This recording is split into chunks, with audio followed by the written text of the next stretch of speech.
We do not rule, but we may guide the men that do. Gently, away from violence and sure destruction, and instead toward peace. It's in the name of peace that you've imprisoned me. And what of my dragon? If we are overmatched, Rhaenyra will be tempted to strike us, and war will ensue.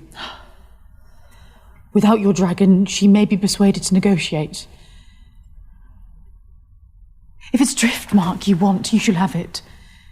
For you and your granddaughters to pass on as you see fit.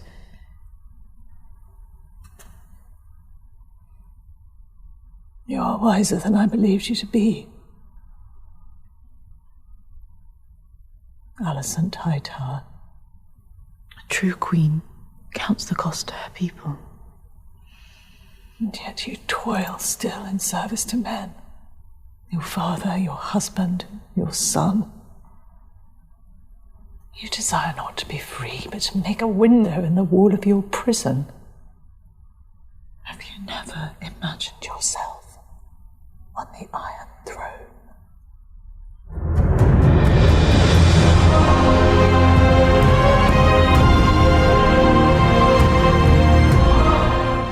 From Providence, Rhode Island, welcome to The House of the Dragon with Mary and Blake.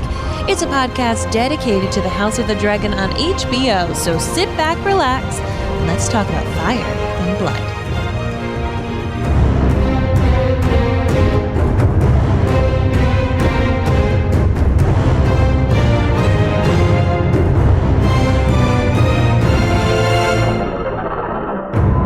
And welcome back. My name is Mary Larson. My name is Blake, and man, I am shocked at the amount of foot fetish in this episode.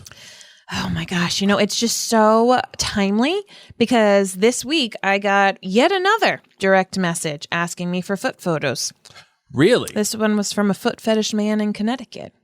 Really? Yep. How often are you being bombarded by foot fetish videos? Once every other year. And what's funny is I don't show my feet. I'm not like a hang out on the beach, show my feet in the sand or in a pool kind of person. I'm not that kind of person on social media. Mm-hmm. I'm just me, guys. Just tall, freckled Mary from Rhode Island. And yet, yes, foot fetish people are real. They're out there. And I've had this since I graduated from college. That is pretty wild. Really is. I would love to know, any listeners, have you ever had somebody reach out to you asking you for photos of your feet? That's what's wild, too. Photos of my feet. How would you know I wouldn't just Google somebody else's feet and send them to you? Right. Well, they must be connoisseurs of the foot practice. They must be able to tell. I blocked that sucker. I wonder if we should start a side business of just selling photos of your feet. How about your feet, okay? That's fine. I'll do it if it means we bring in the bucks. No. This coming from the man that when I found out I was an overproducer when we had our first child, this coming from the man who said, hey, you make enough milk, maybe we could sell it. Yeah. Why not? Oh my gosh.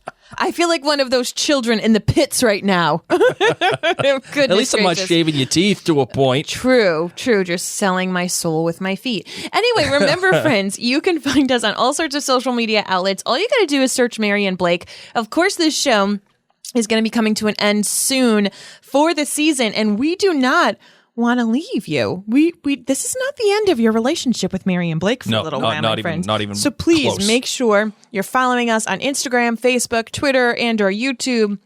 There you'll find all of the projects that we're doing. You can also head to our Facebook group where you can chat with fellow nerds or go to maryandblake.com. And remember, this episode is brought to you by minutewithmary.com. If you have not yet visited there, I would love to be your makeup or your skincare girl. You can search that hashtag Minute with Mary, send me a message. And if you are someone who does not utilize makeup or skincare, but there is a special someone in your life who does, I want you to go to minutewithmary.com/discount and you can get them my best-selling mascara for a holiday gift. You got to shop now, okay? Yes, get it done now. Get your shopping done now. And I'm telling you, if this person in your life likes mascara, wears mascara, this is like the best mascara. It went viral. It still continues to be a bestseller. minutewithmary.com/discount. I'm going to give you the hookup because you are a listener of ours. All right. Yeah. Actually, one other thing too. I just want to, as a reminder, ladies and gentlemen, go to jointhenerclan.com. Also, because Keep Calm and Crown On will be returning in November once The Crown premieres on Netflix. I don't have the day, unfortunately. But just rest assured, once The Crown premieres, Mary and I will be doing Keep Calm and Crown On only at jointhenerdclan.com. So if you are a fan of The Crown and you like all that good time stuff, you want to go there. And I know you're a fan of The Crown because Matt Smith, he was in The Crown season 1 and 2. So I just know I already know that's a thing. So you might as well just go to jointhenerdclan.com and join up. All right, Marvin, now we're ready to get into the episode. Ready? We truly are. Let's do it.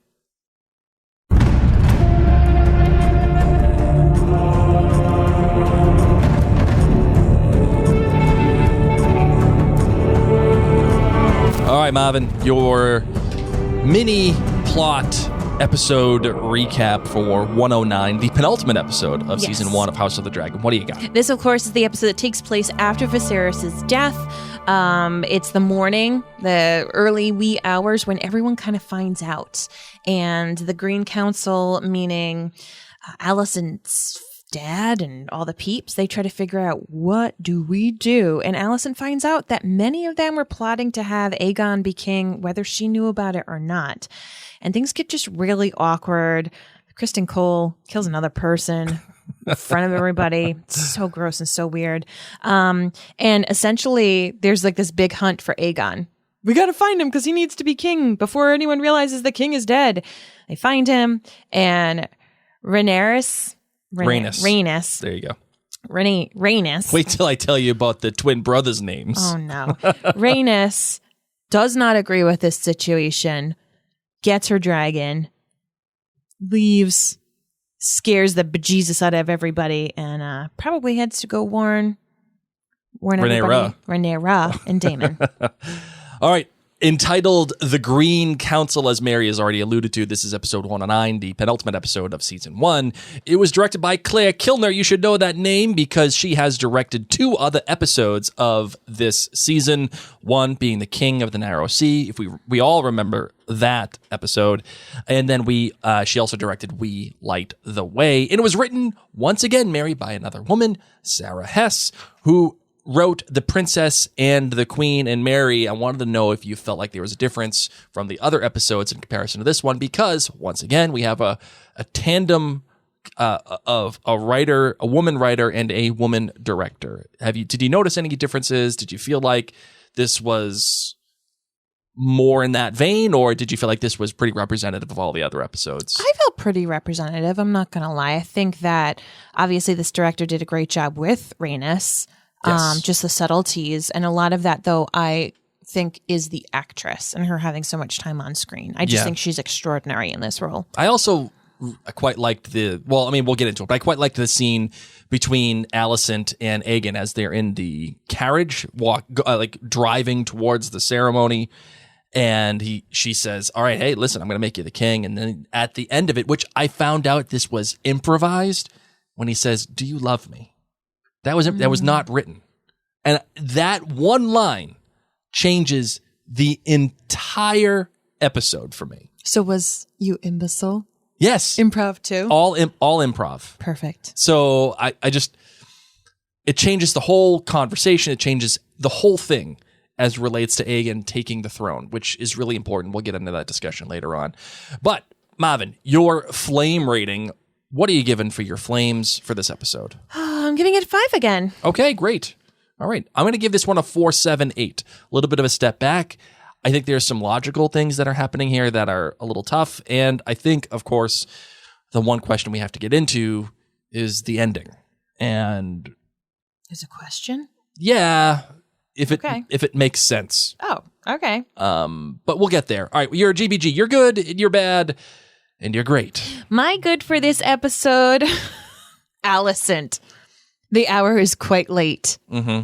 That's what she says to any man when she doesn't want to get sexually involved.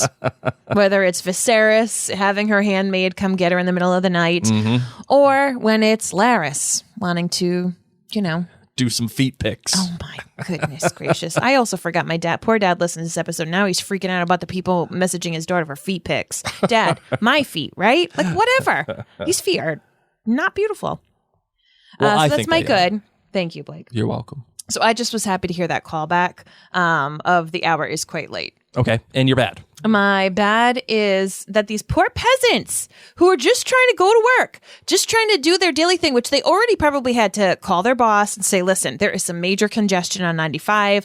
I don't know what's going on. It wasn't like construction was planned or something. I'm being pushed. There were accidents. Oh my gosh, what's going on? Everyone gets forced into the coronation. They're scared. They don't know what's happening. Suddenly it's like, oh, it's a party. Maybe. Awesome. Yay. And then they just get killed by a dragon busting up through them. I mean, hundreds of people. Peasants. Not a small amount of people. No. And my great is Rhaenys. Okay. I just loved her in this entire episode. I don't know how she sleeps with that hairstyle. I have no idea. I think she has to sleep face down. But still with a silk wrap, no matter what. 100% has the satin or silk wrap around that hair because it's amazing. But to keep it, sleeps oh my face gosh, down. Yeah, she must have one of those massage pillows. You know, the ones with the face cut out. Yes, the Targaryen hair for women always on point. Always. Like that is that's like a life staple. Mary, you know how like we have like Mary and Blake commandments here. Do you think it's like a Targaryen commandment that you're supposed to have incredible hair at all times? Yes. Like the braids must be otherworldly. Yes, 100%.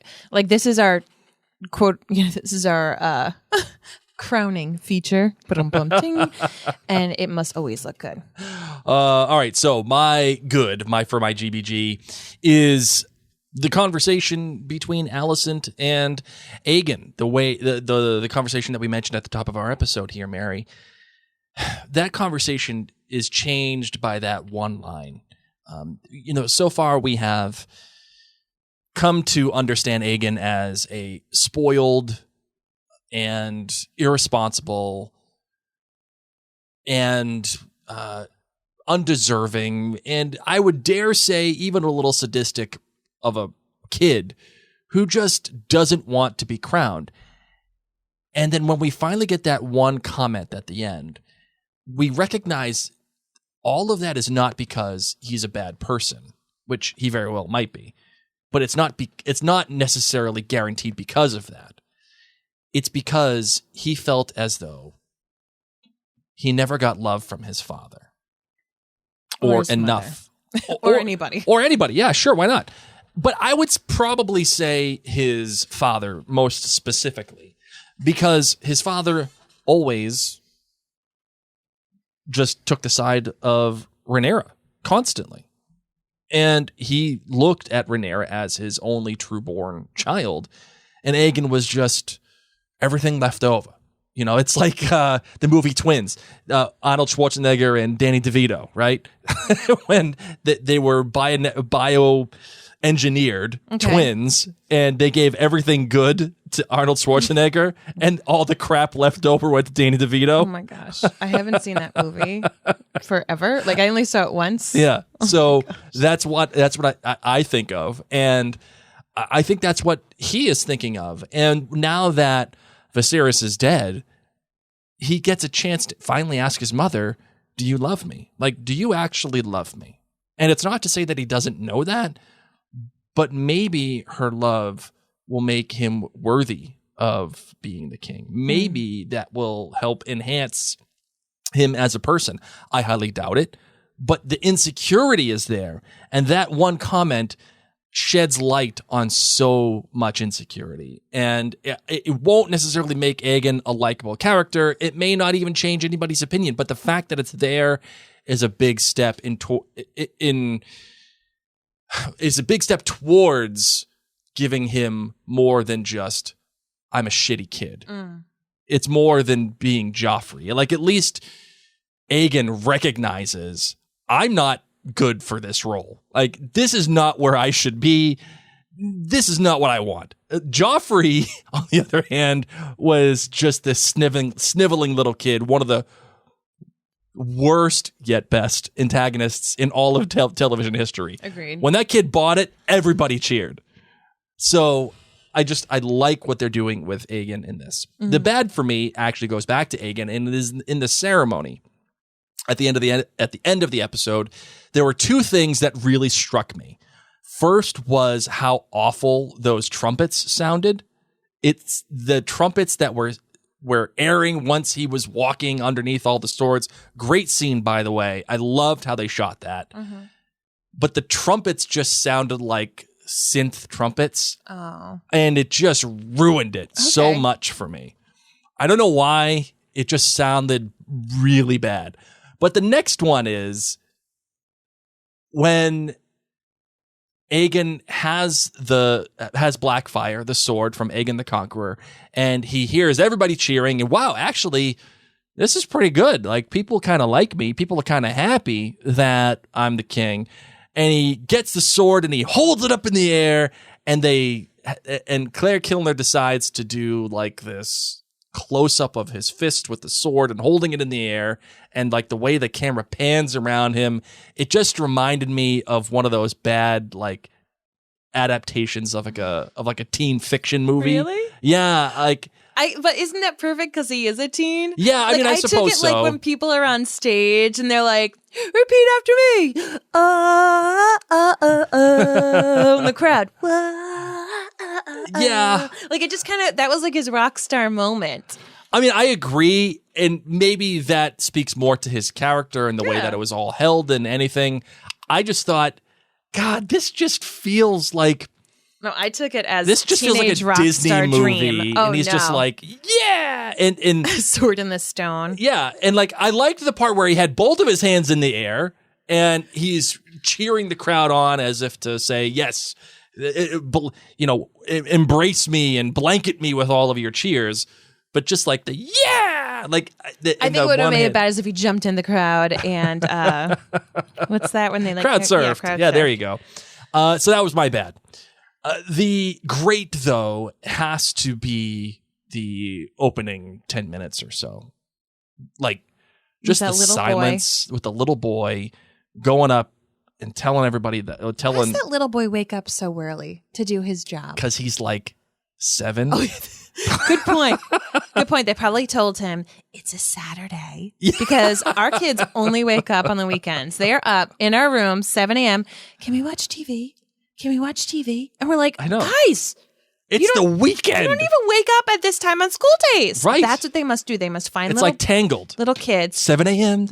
Yes. Usual morning lineup. I mean, he's fully dressed. Yeah, ready Lord to go. knows what his job is. He probably has to go restoke the fire or get the king like his water or something. Already had 3 cups of coffee, guaranteed. That kid? Oh yeah. There's no rules. This isn't Encanto. Coffee's for grown-ups.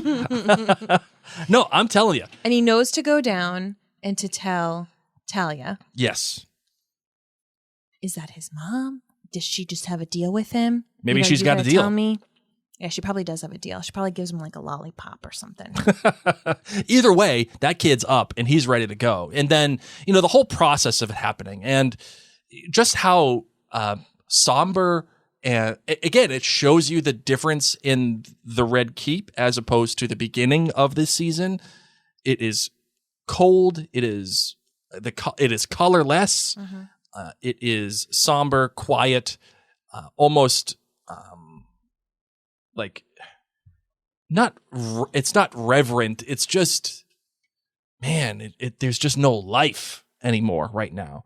And going from that and then into the small council where we have everybody shows up and they put the little balls on like the thing and they start talking and the way that Kilner shoots this scene was spectacular.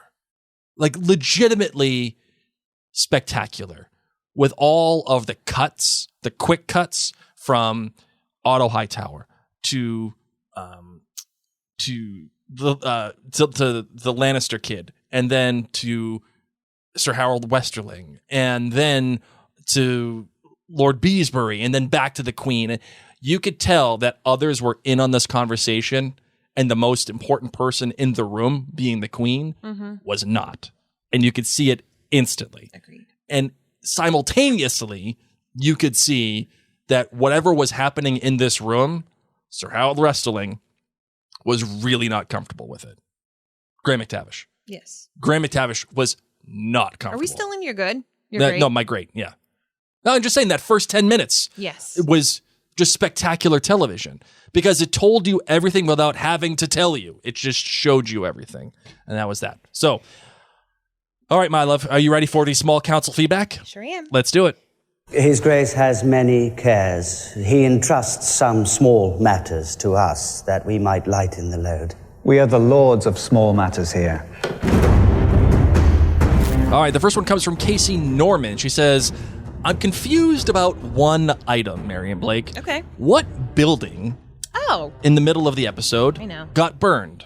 Mary, what is your take the White on... Worm Mysaria is building. Yes, like her house? Yeah. Or whatever she works out of or Yeah, whatever. that's what I think. That was my take as well. There was a lot of confusion about this. Was it like the pits where the kids were fighting? Was that Sir Otto Hightower taking care of it? And I don't think he'd be true to his word. I think he would just say, yeah, we're looking Goodbye. into that. Yeah, sure. We'll take care of that for you. Yeah. I think he would have burned her instead of the pits where they'd fight the kids. Because honestly, they're just going to change venues. If you burn the pits where they have the kid fights, Correct. they're just going to change venues. But if you kill the White Worm, that problem and those traitors are done. And then there was a question like, okay, is this like all the servants that knew the king was dead? Are they burning all the people that were like in the jail cell? I don't think so. I don't think so either. And here's what I will say. It was confusing. And I think it takes some sussing out for you as a viewer to understand what happened. And my interpretation of that was they burned Mysaria's house and they think that she's in it. Yes. And it's not from Sir Otto Hightower. It's from Larys. Correct. And Larys, it's supposed to, in my opinion, reflect what he did to his brother and his father at Harrenhal. I would agree. So it's supposed to mirror that, in my opinion. I think that what also is very confusing is that the screen capture cover image for this episode is the White Worm. Yeah. And so I agree. We don't get any necessary closure with her, nor is it, I don't know, it just wasn't a remarkable landmark where you would say that was definitely her home. Yeah, like that's she like, was in it. Yeah, So that's yes, a thing that we know. To me, I agree. That's who I just took it as. So But it is certainly confusing. I think it takes some sussing out. And let's just say, for the sake of argument, we were only basing it off of what the show was offering us. We have the scene with Larys and Alicent, and then immediately after that, we have Rhaenys getting rescued by Ser Arryk. not Erryk. Not Erryk. Arryk. Arryk.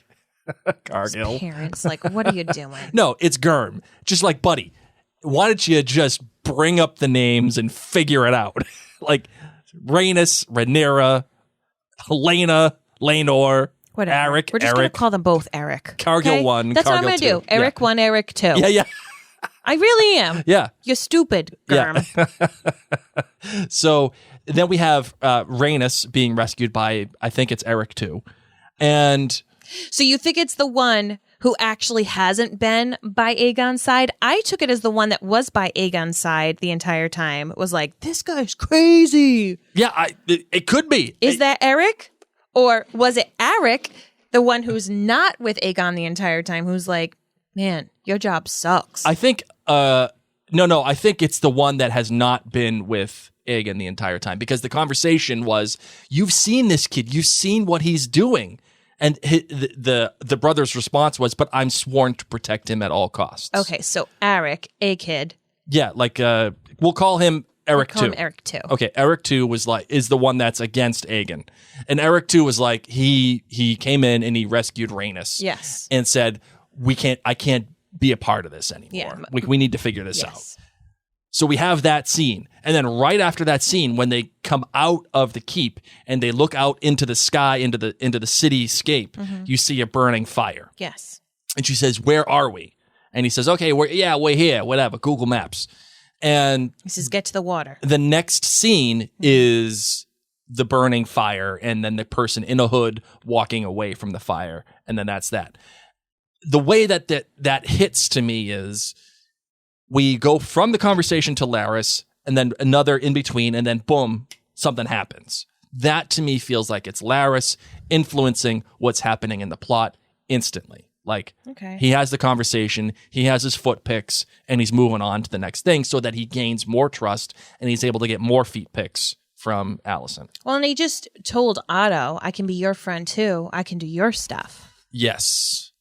So I would agree with that. So either way, I think it's Larys, and I think it is him, because he tells Alicent there's a way to stop all of this, and you cut the head off at the queen. He's like, not to, sorry for the word choice here, but like you gotta get it at the head, and then instantly, you're reminded all of these rumors and everything and all the information that was given to Otto was given to him by Mysaria, and that is, we got to kill Mysaria. So that's how I think that works out. Okay. All right, the next one comes from Candace Combs. Mary, what do you got? Candace writes in saying, loved it. Loving the series. I can't wait for the finale, but I'm also sad that it's all coming to an end so fast. For my good, I loved puzzling out Alicent's behavior. Her choices didn't seem to match her heart. She sets an absolutely vicious bowl rolling when she says Viserys wouldn't want his daughter killed. Is she that naive? Or does she want to continue as proxy ruler behind her son? Or does she want a better window in her prison, as Rhaenys says? There are good arguments for any stance with Alicent, and I love that about her character. My bad is the White Worm. What's her goal? Money and the children? Why have the nickname if you're going to show yourself in public to Otto? Why hide Aegon, then give him up for some coins and a promise? So much lost potential with that character. My grade is obviously Rhaenys. I love everything about her. I loved her dragon entrance. I gasped. It was wonderful. I don't even care that it doesn't make sense that she chose not to roast the Hightowers. She can't barbecue the cast of the second season. I want to see them get roasted by one in a series that we may be able to see in 2024. Lots of fun, and I'm loving it all. Oh, wait, except Larys. That guy sucks. Bam! Just like that. A winner! Oh, that was good. Very good stuff right there. All right, Marvin, you ready for... Oh, no, we have some... we actually have some voicemails here. Let's get to those first. If my computer will let me. Hold on. Let's restart that. There we go. Hi, Mary and Blake. This is Brittany from Rhode Island. Brittany! I am rating this episode a 4.7. I actually felt pretty sorry for Alicent in this episode. Same. I feel like she tries to do the right thing, or at least what she thinks is the right thing most of the time. But the men around her, especially her father, do not share that intent. I think she is truly starting to see him for who he is. I yelled so loud when Sir Criston murdered poor Lord Beesbury. Oh, I know. I was actually afraid I might have woken up my kids. My boys, Ned and Dougal, Sir Harrold and Beesbury, have more honor in their little pinky than Sir Criston could ever hope to have. Yep. I hope that's not the last we see of Sir Harrold and that he goes to join Team Black. Yes. Oh, the reluctant King Aegon. Once he tasted that power, he wasn't so reluctant anymore. This will be interesting. And when Rhaenys came in on the dragon, all I could think of was Miley Cyrus. I came in like a wrecking ball. Yes. Oh, I like it.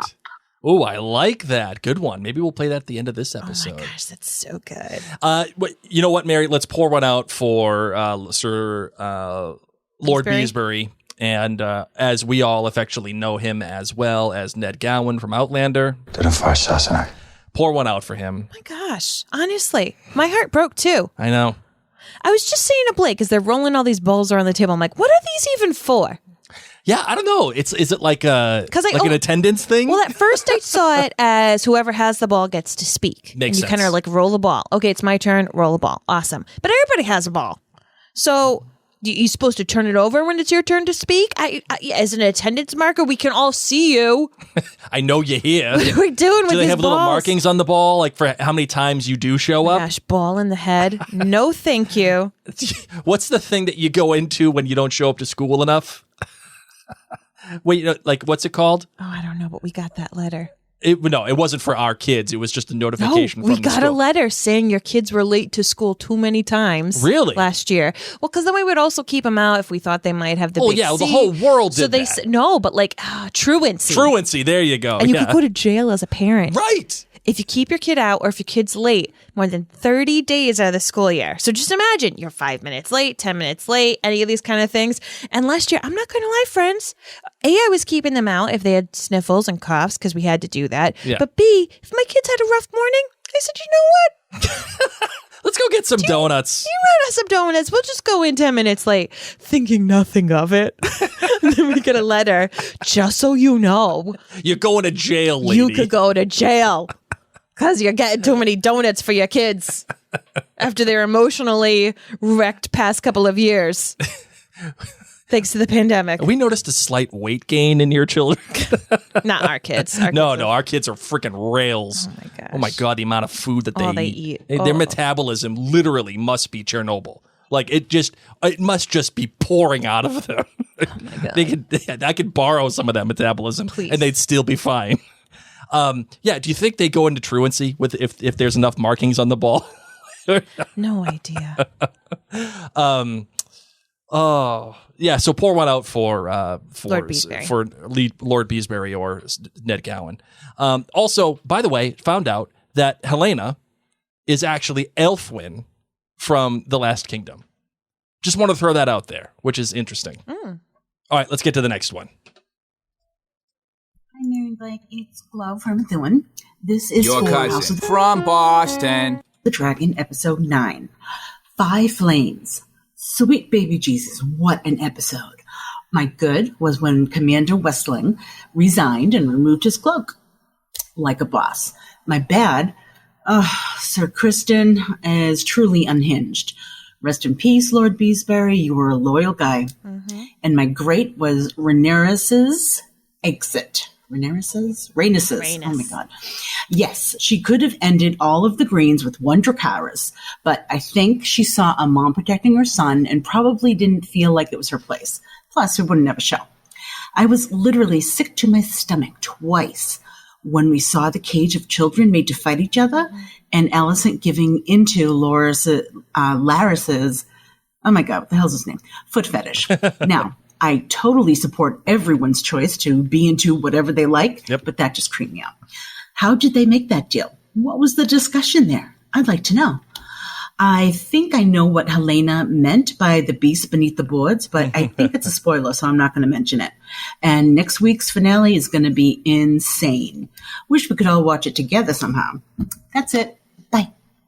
Yeah, I feel like the beast beneath the boards thing was in reference to Rhaenys's dragon. I could be wrong. Maybe that's too on the nose. But you know what? Fair enough. Either way, if it's still yet to come, that will be an interesting take. Here's one thing, Mary, that I like too. The whole foot fetish thing. I like that the conversation doesn't happen on screen. Does not happen on screen. It just happens. And it shows you that Rhaenys is still 100% correct when she says to Alicent, you don't want to break, in using the terminology that Daenerys would use, you don't want to break the wheel. You just want to have a window. Yeah. It shows you that Alicent, no matter all the stuff that she says, no matter what she does, and we could guide these men and yada, yada. No, she's still in service to men, and she still is dependent and needs men, and she still follows men. And the fact that she allows the feet pics shows that in many different ways. And that's why I wanted to play that at the top of our episode, because there is so much there that describes Alicent and the choice that Rhaenys makes when she says, when she decides, nah, I'm busting out of this joint. I think it comes right from that moment. I would agree. I think that's when she realizes, I can't back Alicent. Like, I know that I'm here. I know that she's saying all the right things, but this is not the person that I want her to be. She's not capable of doing it because she's still in service to men. Yes. Which is interesting. And Rhaenyra, by all accounts, is not in service to men. So that's that. All right, you ready for your dad's take? Always. Oh, Mary and Blake favorite segment. Here we go. Hi, it's Mary's dad again, talking about episode 9. Wow, who thought they could have an episode without Rhaenyra or Daemon in it? But amazing what's going on. And I'm going to try to give you my good, bad, and great. My good would be when Ser Harrold took off his white cape and basically said, I'm not going to have any part of these shenanigans. I'll wait till we have a real king and I'll serve him. Oh, awesome. Must be really difficult to try to serve with honor and integrity when the people that you're serving don't have that.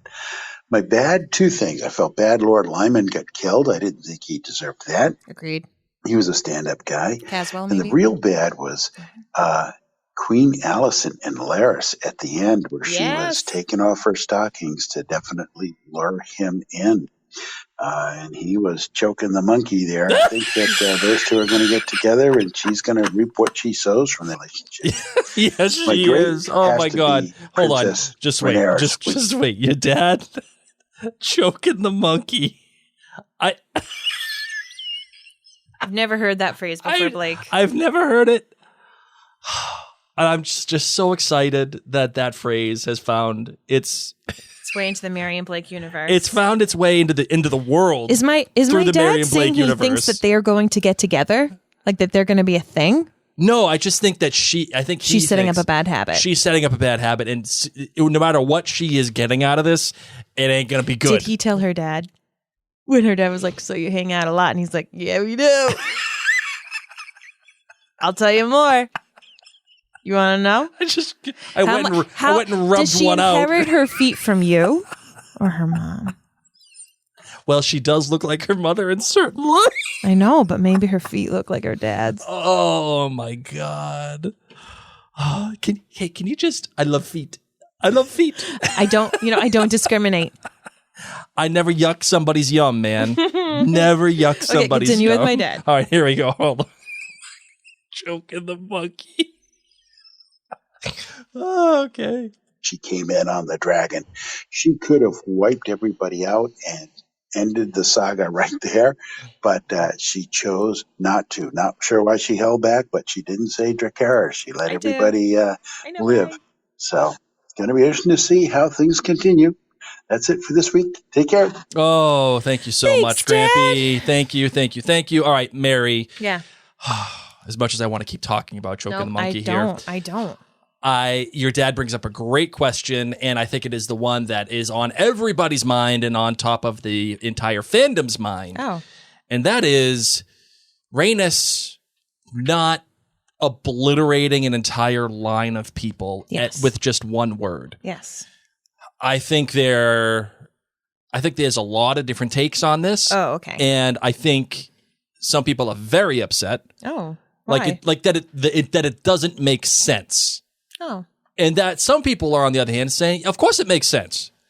Where do you fall in this spectrum, and why do you fall on that part in this spectrum?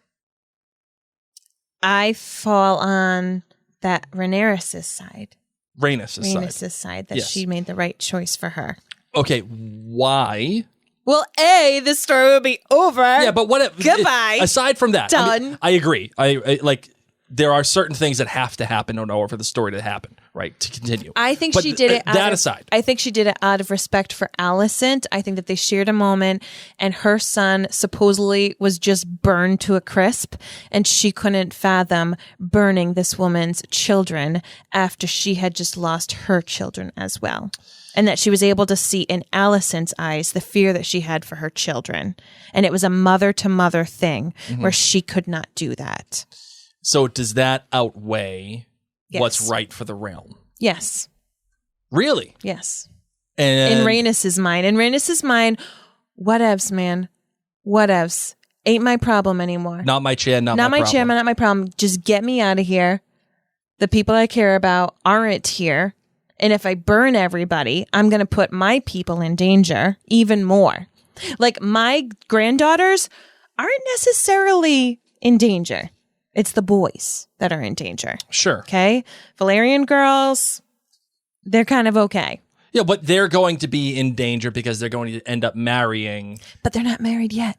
Fair. And even if they end up marrying them, we know. Oh, you're single again? Okay, come marry your other cousin. Like, something else could happen to them. That's the only people that she cares about right now. And if she were to jeopardize that by killing all of these people, all hell would break loose. Plus, I just don't see how it would work. I truly think she had a mother bonding moment with Alicent and saw this woman trying to do the best that she can. And as a grieving mother herself, she could not kill this woman, this other mother's children, in front of her, no less. Well, she would have killed all of them altogether. Yeah, but still. Yeah. I think it was a mother moment. I actually quite liked the shot of Alicent closing her eyes in preparation. Yes. And shielding her son. And like, I also thought it was quite telling that Aegon hid behind his mom. Agreed. But yeah, Mary, I tend to agree with you on this. And that brings up the next question. Okay, let's just say that you're right. All right, that she has decided, I can't kill all of these people because I don't want to burn up a whole line of people. And this could help her too. You have to think, like, now Alicent kind of owes her. Now Aegon kind of owes her. True. Absolutely. Now that is actually something that is one of the potential answers to my question to you, which was this. Let's just say, for the sake of argument, that you're right. And she can't burn up the kid because she saw her son burned, theoretically, or literally, but not necessarily him, though she doesn't know that. Either way, she thinks that her son was burned. She can't burn up her kids. She can't burn up Alicent's kids. Yet, on the other hand, she knows that if she doesn't do this and she goes right to Rhaenyra, which we all suspect she's going to do, like go straight from... Maybe she picks up Ser Harrold on the way. Right. He's so shiny. That she sees him on the ocean. See him from above, yeah. Rowing. Yeah. We imagine that she's going straight to Dragonstone to tell Rhaenyra. Now, we both know that Rhaenyra does not know what has just happened. I mean, or she just flies to Hawaii and says, I'm done with this. I'm selling coconuts. Goodbye. With Ethelfled and Erryk in the Last Kingdom. Yes. As that's a good Last Kingdom reference. Maybe she picks up Erryk number 2 along the way. Right. So many Erryks in our life. She knows that there is bound to be a civil war here. Alicent is the one that even says it. If Rhaenyra does not have your dragon, which is the largest dragon, like, in all of the Game of Thrones world at this moment, to my knowledge. No, I thought... Vagar. Yeah, maybe you're right. Whatevs. Stats for nerds. But she has, like, the mightiest fighting one. Right. So... Meleys or something. That's the dragon's name. So if she knows that there is bound to be some sort of civil war, wouldn't she take from her own experience of being denied the crown to be like, no. Like, let's not have any problems here. Like, let's not allow for any civil war whatsoever.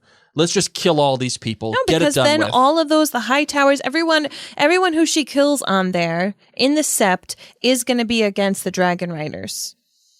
It could be an even bigger problem. Like, how do you now reinstate these people when you just killed, like, the pastors, pretty much, essentially, and, like, all these townspeople? Like, she murdered hundreds of people coming up through that floor. She definitely did. So, to me, she is, get me out of here.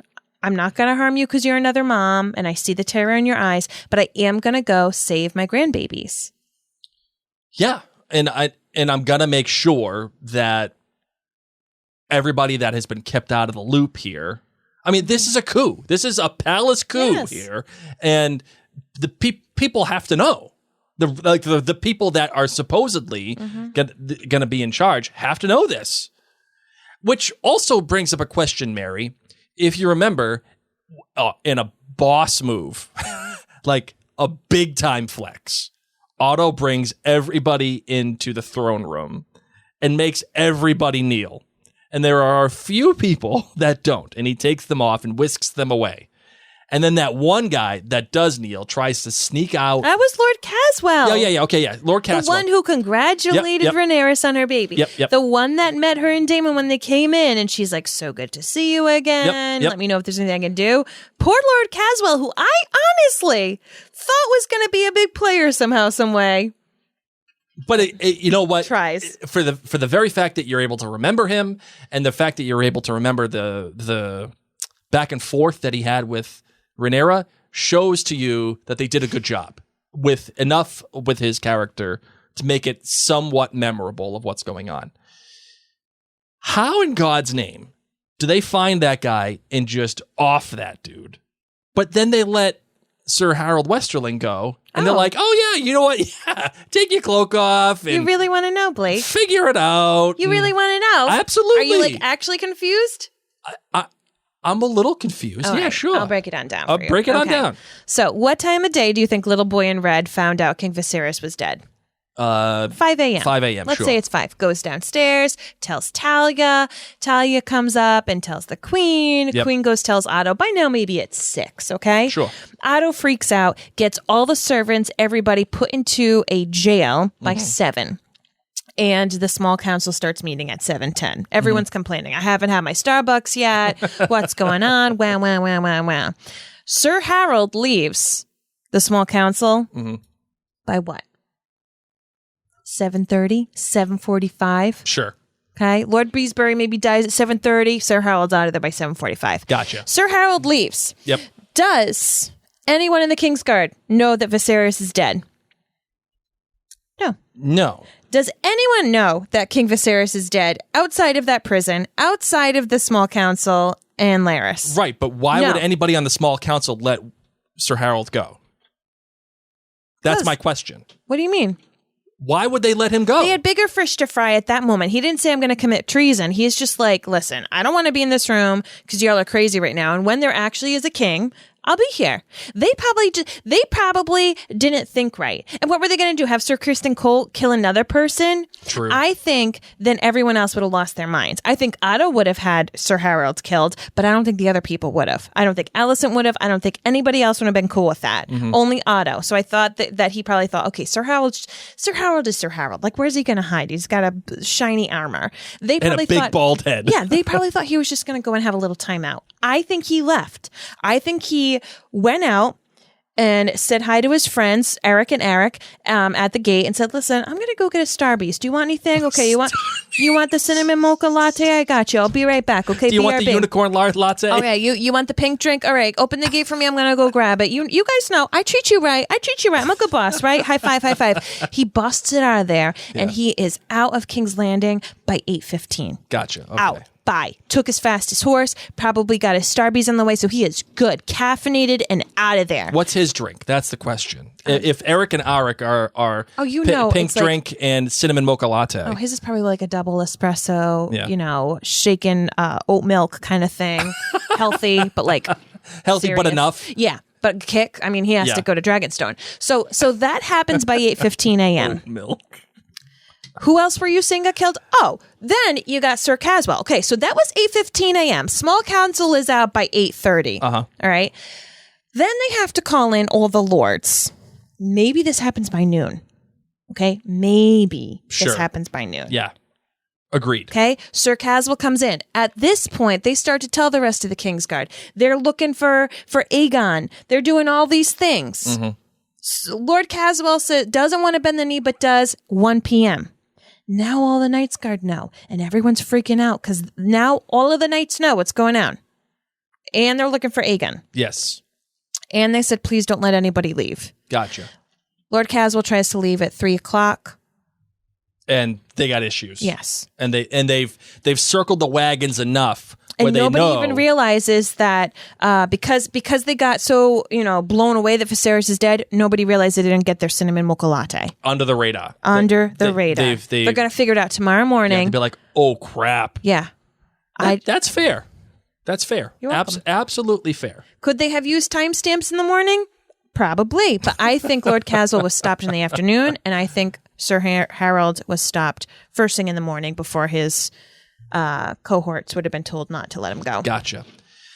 There's another great thing that happens in this, again, within the first 10 minutes of this episode, Mary, and we've discussed it already, but I want to discuss it further, and that is the fact that Alicent does not know what's happening.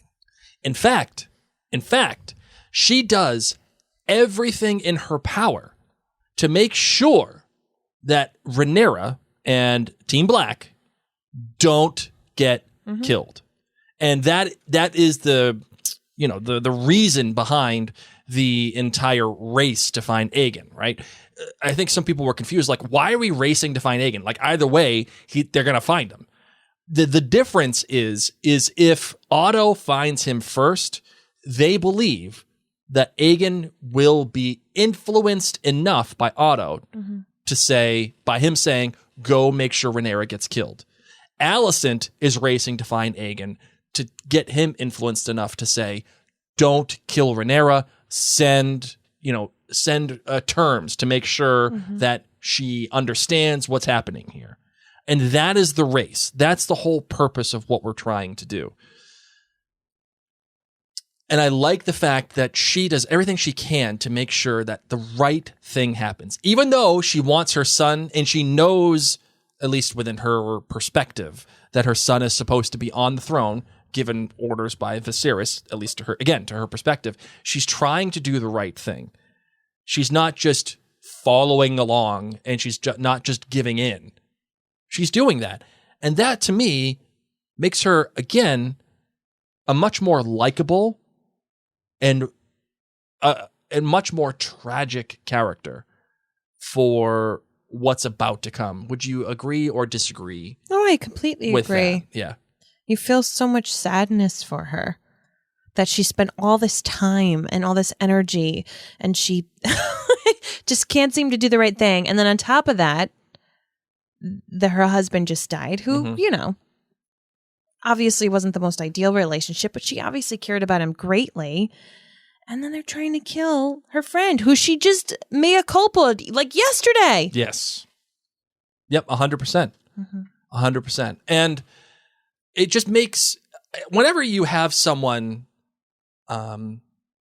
trying to do something to change, it makes a character more believable, right? It makes, when somebody feels so strongly about something, you intend and you expect as a viewer that character will do everything in their power to make sure that thing happens, right?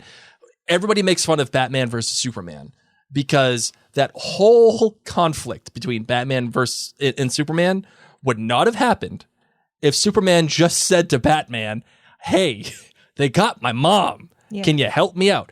They tried to give us an end around with the whole Martha thing, but it didn't work because they just didn't. The one thing that should have happened was a conversation. And Superman should have been able to tell Batman, this is the problem. And this is what's happening. Let's stop all of this. Instead it was, if I wanted you dead, you'd be dead already. Like that whole, and it just doesn't ring true as characters. It doesn't ring true as people, especially for a character like Superman, who always at least tries to do the right thing. The fact that Alicent was able to do this and still fight against her father and still try to do the right thing makes her very believable. And it also helps shine Otto in a different light. Does this now make Otto a completely unlikable character? Or is he just trying to do the right thing and believes what he is doing is the right thing? I mean, I don't like him. He still believes what he's doing is the right thing. Let me rephrase it. Is he irredeemable now because of this? No. No? No. You still think that he has good in him? Somewhere. Somewhere deep down. I do. Someone who definitely... I think that there's potential for good somewhere in him, but I'm also a glasses half full kind of person. Someone who definitely has potential to get really scared at all times is Jason Lannister. When Sir Criston Cole and Harrold Westerling when they draw swords, yeah. that guy couldn't have left that chair quick enough. He peed his pants. That guy. Oh boy. Why doesn't he take a different seat? Why doesn't he? I wanted him to just take his seat and scoot it a little away from the blood. Oh my God, that would have been great. Because they show him going back, and that's really what I wanted, was just a little scoot. That would have been awesome, Mary. That would have been just a little bit. Just doesn't have to be huge. Yeah, just like a little bit of a shift. Yep. You know. Oh man. Talk to me about Aemond and your thoughts on him as he's telling Sir Criston Cole that, Aegon should not be the king. It should be me. I'm the one that would be found. I'm the one who's done all the right things. I love it. And do you find that Criston is kind of on board? Like, I got that sense a little bit. No, he appreciates it, but he's also, Sir Criston Cole loves to play the martyr, Mm-hmm. Sometimes we just don't get what we want. We're so good and we do all the right things. Like me, I'm a really good boy. I don't do anything wrong. Mm-hmm. And I can't have sex anymore. Sometimes we don't get what we want. And you're a really good boy too. But you're not going to be king. And it's okay. I think he's just I think he thinks Aemond is trying to commiserate with him. And I think he thinks it's like a therapy sesh, where everyone just kind of gets things off their chest, like a talking circle. Yes. And really, Aemond's trying to be like, me, I would kick butt at this job. Aemond's not here for a talking circle. This isn't group therapy. Sir Criston Cole. What's the circle they use in Hocus Pocus? Calming circle? A calming circle. Yeah. It's not a calming circle.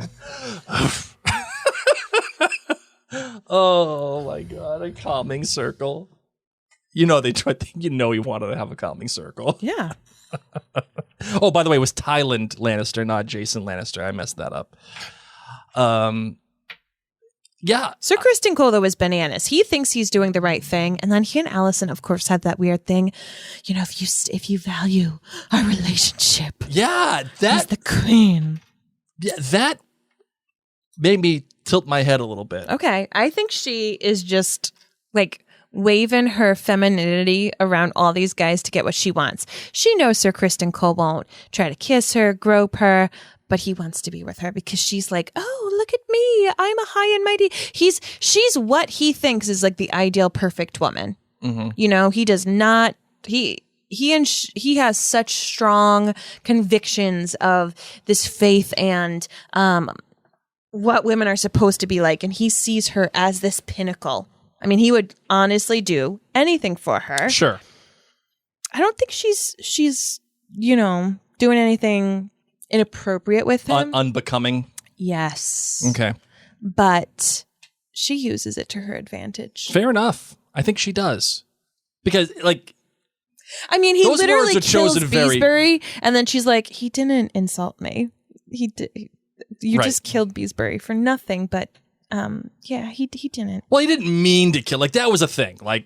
There are people saying how can... I don't think he meant to kill him. Yeah, how could Criston Cole get away with the fact that he just killed Lord Beesbury? He didn't say sorry. I'll tell you that. When it's an accident, you should say sorry. Well, the guy's friggin' brains are sprawled out all over the table. But Sir Criston it's a little Cole late by said, then. I didn't know I was that strong. You might as well just give him a unicorn latte at that point. Oh man! All right, you got anything else in this episode that you want to talk about? Oh, do you like the spectacle? I guess that's the last thing that I want to talk about. Game of Thrones, the previous show, was known for its penultimate episodes being the diamond, the diamond in the rough, right? The diamond of the seasons, whether it was the Battle of the Blackwater, Battle of the Bastards, the Winds of Winter, the whole thing, right? This episode is rather muted in comparison until the end, when we do get the spectacle of the dragon, and we do get the spectacle of Rhaenys coming out from underneath the floor and doing the dragon thing and then flying off to go pick up Erryk 2 and Ser Harrold Westerling and the whole thing. Do you enjoy the spectacle of it? Did that make it stand out for you? 100%. Yeah. Was it? Do you think it was there as? And when I say by spectacle, I mean like. I loved it because she had just been told by Alicent, "You should have been queen. You should have been queen. You would have been right for this." And I just loved that moment for her because it was like, yes, I should have been, and I could rule all of you right now. Right. But I'm not.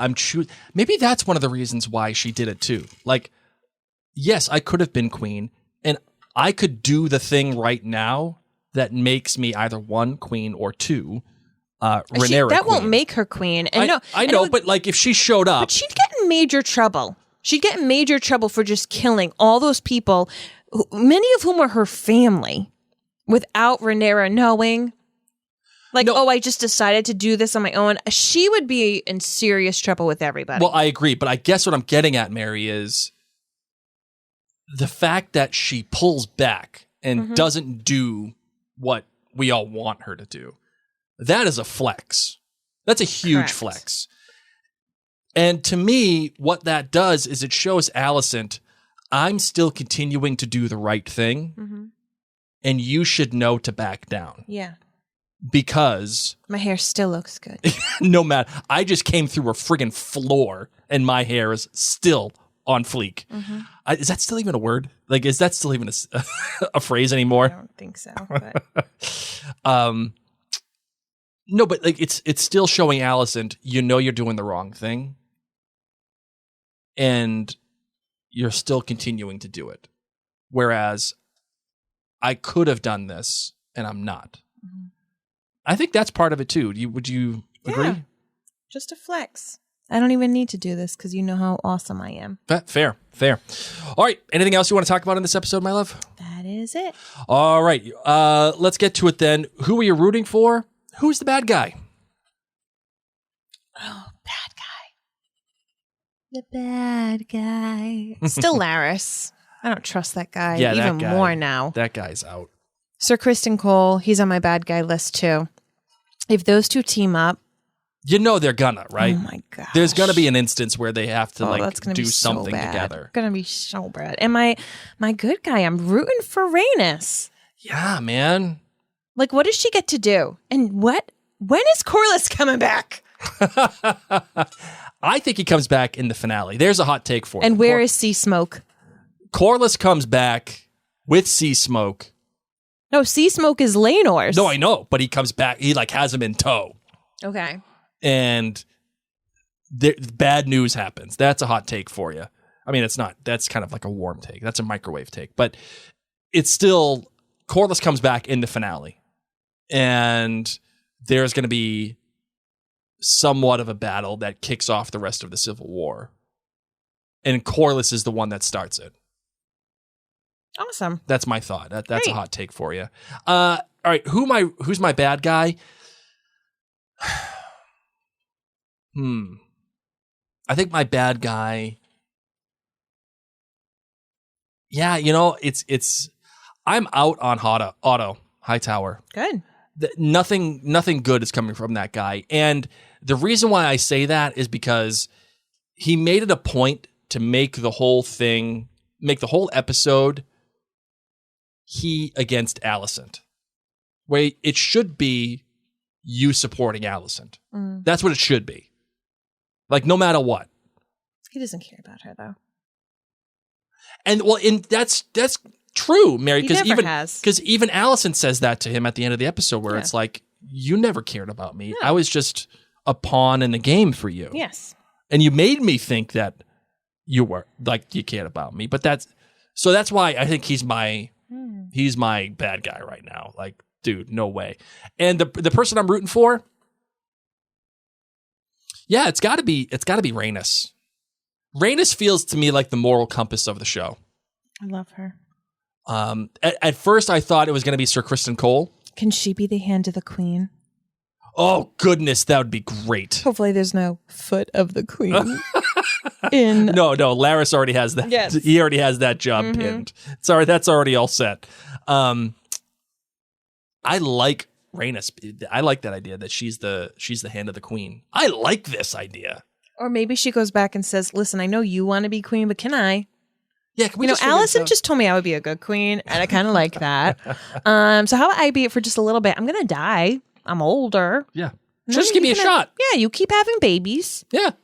We'll figure it out. Yeah. I'll name you in my heir. There we go. We start the whole process all over again. Mary, last question I have for you. Your father brought it up, and it's an important question, and that is, this is the first episode that did not include Daemon and Rhaenyra. You think there was someone in a dark cloak walking around? Yeah, you don't know who it was. Could have been. Do you think the show or the episode falters or suffers from this at all? Yeah. Or did you like how intentional that the episode was with the specific point of view only on the greens? I loved it only with the greens. I kind of liked it too. Because I feel like this next episode is really going to only be with the blacks. It's about them finding out and making their plans. Yeah. And then we might have a confrontation at the end or whatever. Or if they do it like another small time jump. I don't know yet either. I just want to see everybody on Dragonback and Rhaenyra's just saying, giddy up. All right. Anything else? No. Let's close it out. And of course, as we are wont to do, Mary, here on Mary and Blake Media, we have a tradition. It's one that we play on every penultimate episode. And we always close out every penultimate episode of every season to this one song. And during that, we have a question that we must answer, and that is this.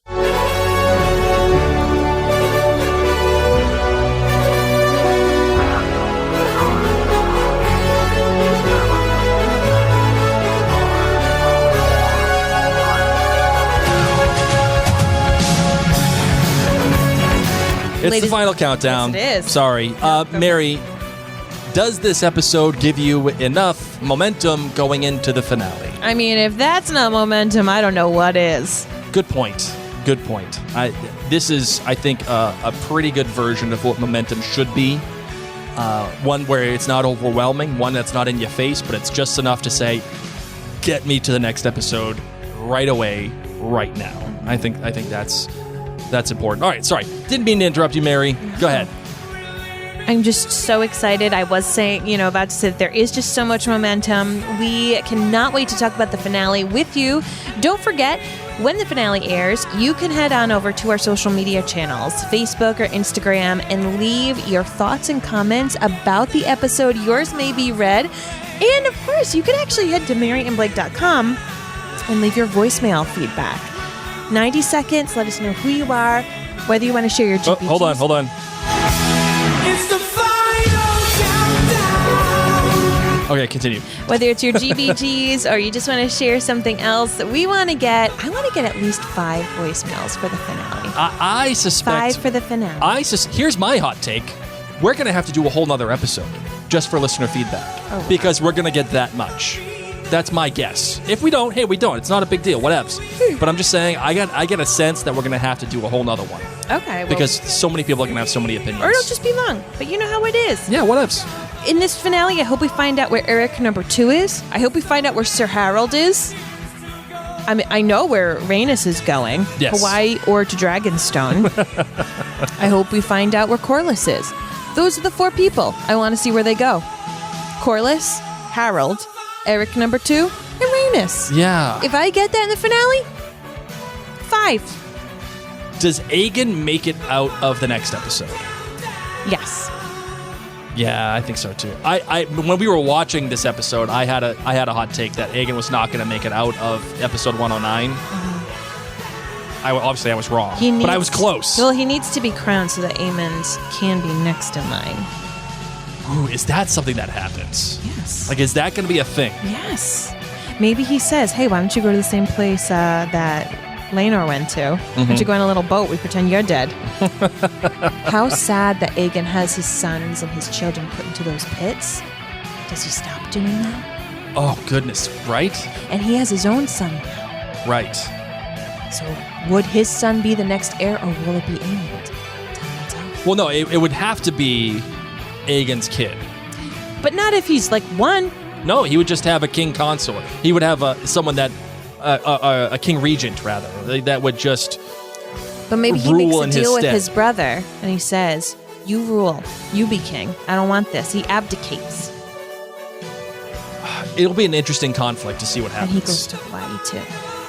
But the way that he responds to that crowd, something tells me that he's going to accept this a lot more quicker than we all thought he was going I to. think Aemond is going to be king next. Though. Interesting.